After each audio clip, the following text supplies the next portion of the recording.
Assalamualaikum warahmatullahi wabarakatuh.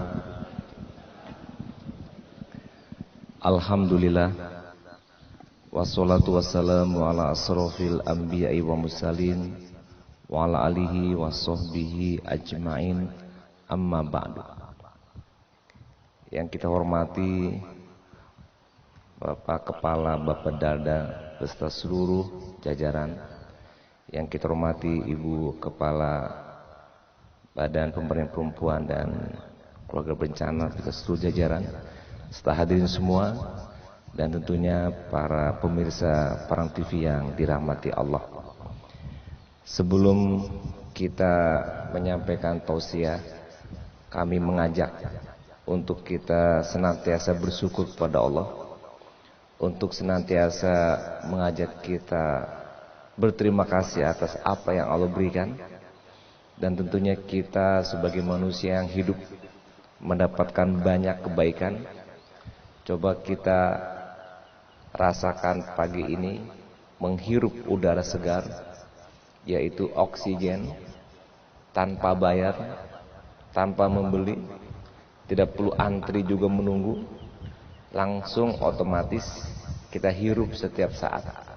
Dan ini semuanya milik Allah, dan Allah berikan gratis kepada kita. Mungkin tadi pagi kita mandi menggunakan air. Air itu juga punya Allah. Kita kalaupun membeli mungkin hanya manajemennya proses di PDAM. Tapi ada yang menggunakan air sumur, maka tidak lagi perlu membayar. Allah yang memberi.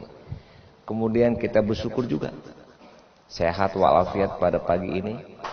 Coba kalau seandainya kita sakit, ginjal kita gagal, harus tiap minggu mencuci darah. Bayangkan, coba kita bayangkan orang yang seperti itu dibandingkan dengan kita. Maka kalau sudah kita bayangkan, maka sangat tidak layak kalau kita tidak bersyukur kepada Allah. Sangat tidak pantas kita tidak bersyukur, karena kita tidak perlu cuci darah, kita tidak perlu mengobati sakit karena kita sehat. Oleh karena itu kita senantiasa mengajak untuk bersyukur. Dengan bersyukur pun Allah tambah kenikmatan, dan yang banyak lagi kenikmatan diberikan. Dan syukur ini setiap saat dan setiap waktu. Begitu kata Nabi, ala kulli halin alhamdulillah. Kemudian salawat salam kepada Nabi kita Muhammad Rasulullah Sallallahu Alaihi Wasallam beserta keluarga dan sahabat. Bapak Ibu, saya ingin menyampaikan tentang bahaya ghibah.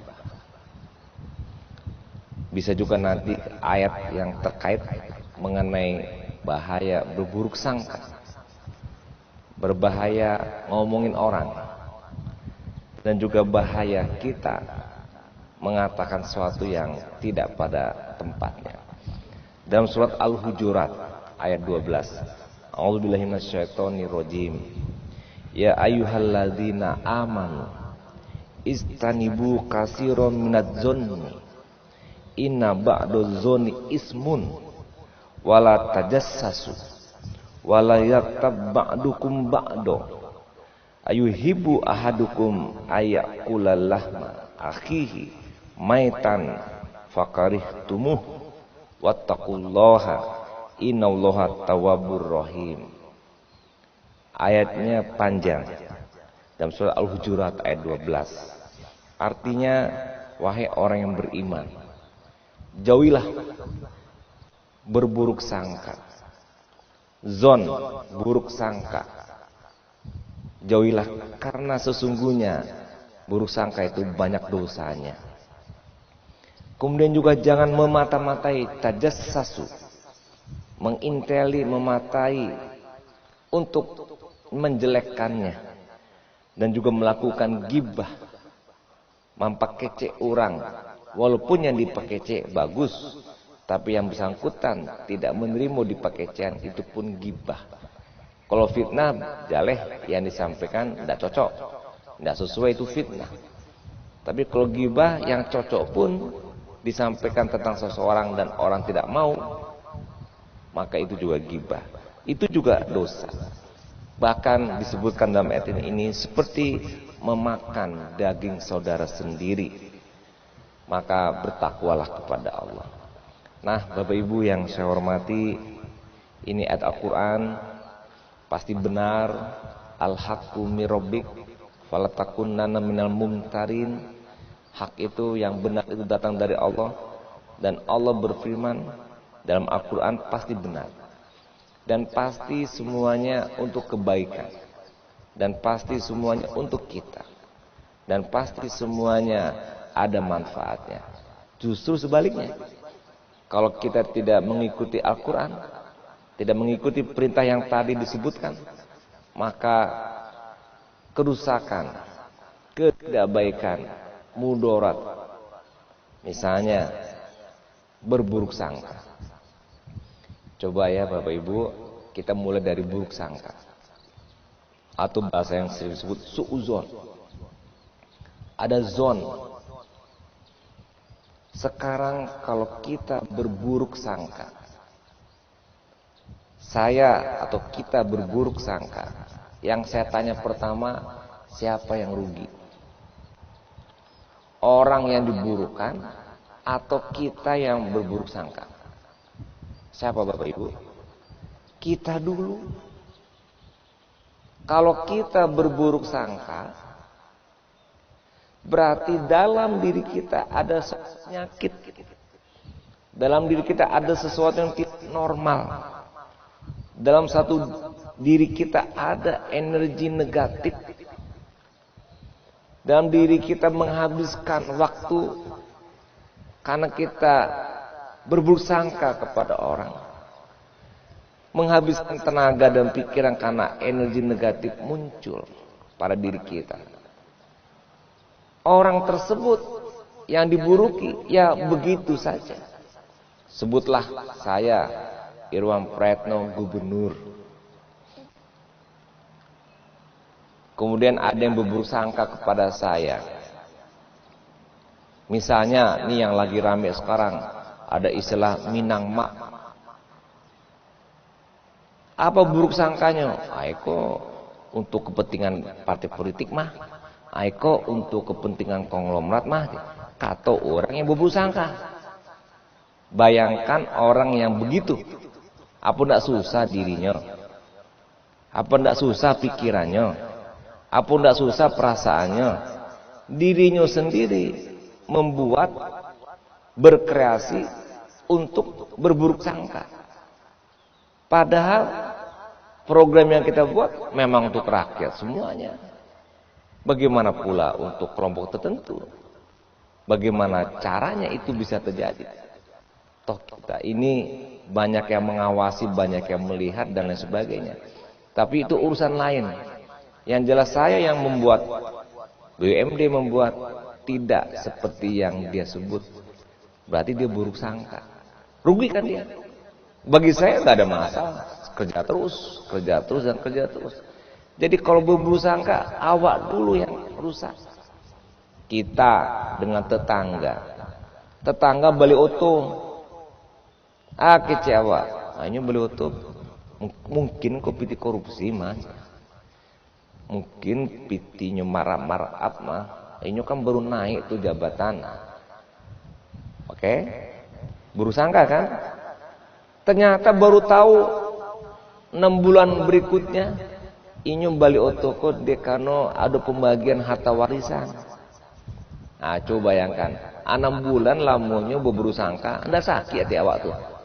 Mampake cean tetangga, nyon tuh de korupsi, padahal nyon balik oto de piti warisan. Yang bersangkutannya disabi tanang saja diam saja, tidak ada rugi seketek pun. Ruginya, ini udah berubah. Ruginya tidak ada pengaruhnya. Yang rugi awak yang mempakecean, yang memburuk sangkakan. Jadi sebetulnya pertama yang rusak kita dulu. Kenapa? Karena kita menciptakan sesuatu yang membuat kita susah. Dalam diri kita nih Bapak Ibu ada fitrah. Fitrah itu nilainya universal. Makanya kata Rasulullah, kullu mauludin yuladu al fitrah. Kita nih dilahirkan dengan fitrah. Juga dalam beberapa surat, fakim wajhaka lid-dini hanifa fitratullahi allati fattaran nasa 'alaiha la tabdila li khalqillah zalikad dinul qayyim walakin aktsarun nasi la ya'lamun. Ini ayat Ar-Rum ayat 30. Juga mengenai fitrah. Jadi kalau melanggar fitrah kita pasti jadi penyakit. Berbohong itu melanggar fitrah. Hati nuraninya itu ngelawan. Lama-lama jadi penyakit hati. Lama-lama jadi stres. Lama-lama jadi sakit jiwa. Mungkin depresi dan sebagainya. Mereka yang datang ke rumah sakit, kebanyakan penyakitnya karena penyakit diawali dari psikis. Orang jantungan, orang darah tinggi, indah ujuk-ujuk jantung dan darah tinggi.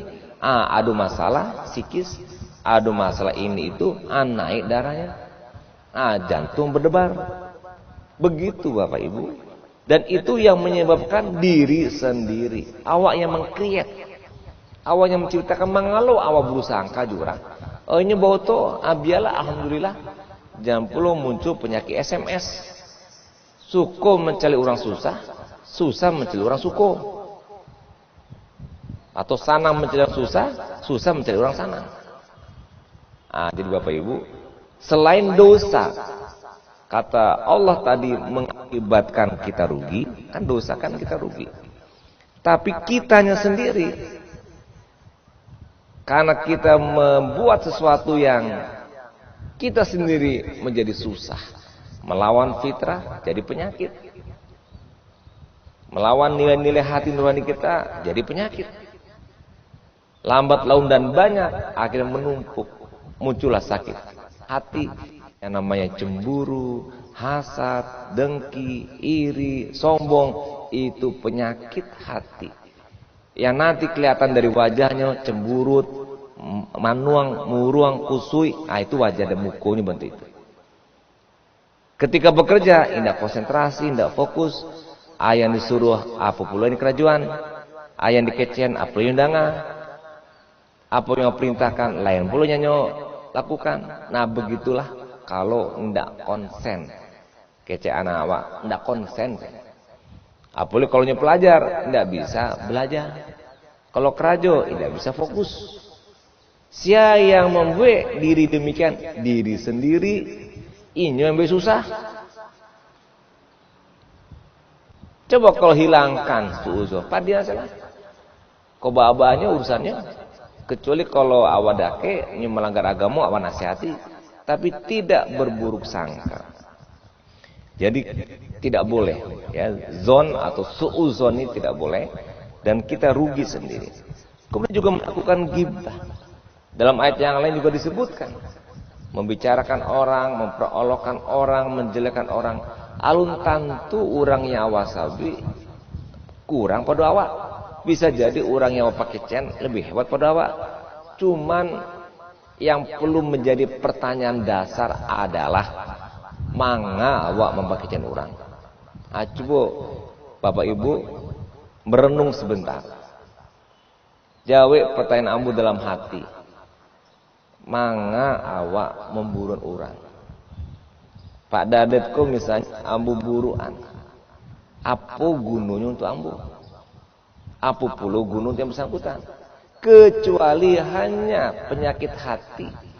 Di mana nafsu yang tak terkendali oleh iman dan takwa yang berdampak kepada kita mempakaikan orang, memburukan orang. Gak ada ujung pangkalnya. Nah, memang ada kecuali. Saya juga kadang-kadang mengintrospeksi, tapi ada kecuali. Pimpinan membicarakan anak buahnya. Itu kalau bab berzakat, MPP, inspektorat, nah itu kerajaan tiap hari mencari kesalahan orang, mempakaikan orang. Dan kemudian lapor ke gubernur, tentu gubernur ikut satu, lu mempakaikan orang. Nah, bolehkah Jawabannya boleh selama untuk kepentingan pembinaan, kepentingan organisasi, ya, kepentingan kinerja, dan itu terbatas hanya beberapa orang dan memang sengaja. Kemarin saya baru menandatangani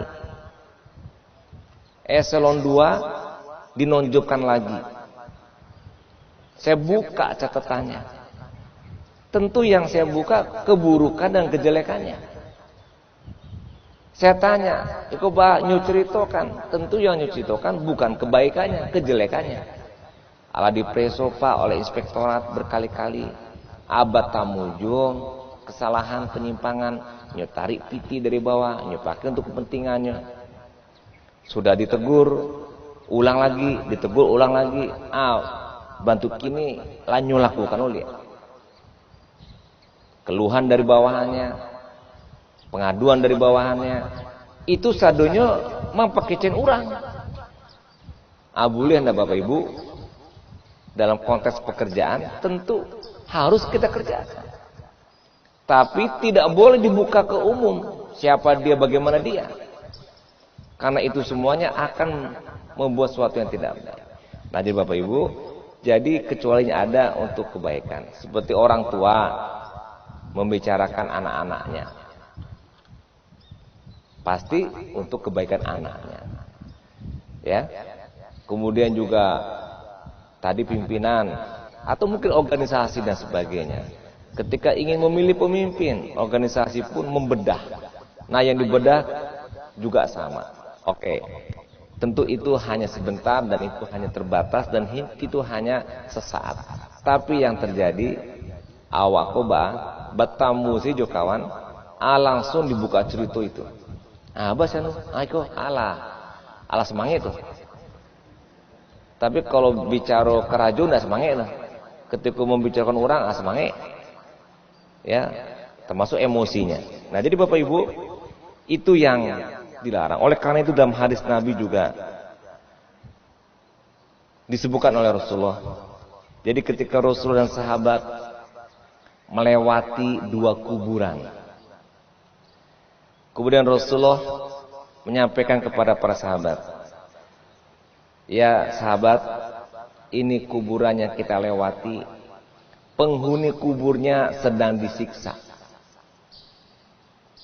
Kata Nabi kepada para sahabat, "Fakana ahaduhuma yamsi bin namimah." Salah seorang penghuni kubur ini selalu mempergunjing sewaktu dia hidup. Nauzubillah Bapak Ibu, kita berdoa terhindar dari hal ini.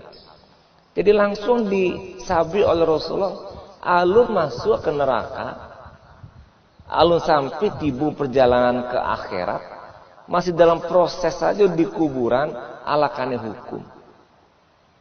Padahal jalannya kawat tuju nanti di akhirat masuk neraka atau surga. Proses masih panjang, pada mahsyar belum didatangi, dan banyak lagi proses-proses dan tahap berikutnya. Baru masuk kuburan saja sudah kena hukum. Siapa mereka yang mempergunjing? Ya, mempergunjing. Artinya suatu hal yang mungkin kita tidak boleh untuk memberikan suatu hal yang bisa berdampak negatif kepada diri kita sendiri dan juga kepada orang lain. Bapak Ibu, pokoknya, nah ini pakai istilah pokoknya. Kalau Allah melarang pasti ada kebaikan. Nabi melarang pasti ada kebaikan. Allah menyuruh pasti ada kebaikan. Rasul menyuruh pun pasti ada kebaikan. Kita ikuti saja. Cuman kadang-kala kita lupa dan kadang-kala kita menumpukan kesalahan-kesalahan, menumpukan dosa-dosa, menumpukan kemaksiatan sehingga tertumpuk, terakumulasi pada diri kita yang kemudian akhirnya apa yang kita terjadi? Lesu, loyo, lemah, tidak semangat, pesimis, rusuh, resah, gelisah, itu semuanya ada pada hati. Itu semuanya penyakit hati. Itu semuanya sebab dari kita sendiri. Rugi bagi kita kalau itu yang kita lakukan. Coba Bapak Ibu, lihat saja diri kita, teman kita. Saya punya teman banyak. Bapak Ibu pasti punya teman banyak. Coba jadi psikolog sebentar. Maksud saya begini, ya, pada adat Bu Ratna kan punya pegawai. Dari sekian banyak pegawai, yang masukkan tua, yang wajahnya rusuh, disalam ucapkan ndak jawe. Kalau menjawe ndak serius, wajahnya ndak ceria, inyo ndak senyum. Coba cari cici orang yang bantu itu. Lah, kemudian apa kerajunya? Pasti jawabnya ndak selesai kerajunya. Kemudian apa sebabnya? Coba cari. Aco mempakaikan orang, aco berusangka ju orang, kemudian aco banyak perilaku, dan itu saya temui Bapak Ibu. Pegawai-pegawai kita ini macam-macam manusia semua. Laporan kepada saya banyak, tapi ada benang merah, ada korelasi antara sebab dengan akibat. Gak ada ujuk-ujuk. Nah, oleh karena itu, karena akibatnya jelek Bapak Ibu, merusak kinerja, merusak pergaulan, merusak hati, memperpendek umur. Jadi barancanya hilangkanlah buruk sangka. Kita husnuzon saja sehingga muncul energi positif. Kita silaturahmi jalan terus sehingga kita mendapatkan kekuatan yang luar biasa untuk membangkitkan, mengaktualkan potensi yang kita miliki. Karena waktu sudah cukup, saya cukupkan. Terima kasih banyak. Assalamualaikum warahmatullahi wabarakatuh.